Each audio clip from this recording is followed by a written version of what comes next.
wakati wa babiri yeni yeye nesala wamu George William Sebagala lwaki nti kiki olowooza kale kulowooza okuba gwomwana guwamba kuzaala omanyi kyasobola okukola nkyakasobola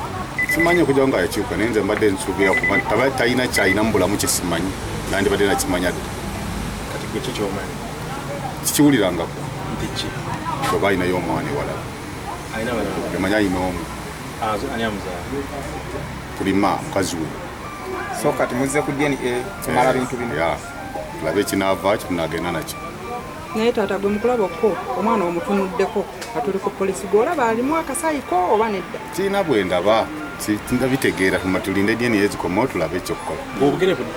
okufaanana si Luganda obugere bwokebeddola kikebera bugere nakebera tesimanyi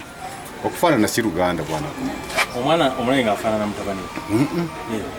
kikakaza bamufaanana bangi okufaanana si Luganda otegeezezza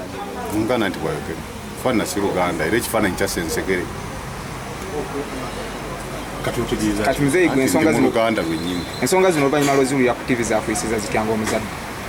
tezanyikoze sinadde nyina ku biroli ne mubuuza nambuulira nanga takimanyi eyanga takimanyi naye nemana takimanyi akebera obugere tewayise naye kyempititi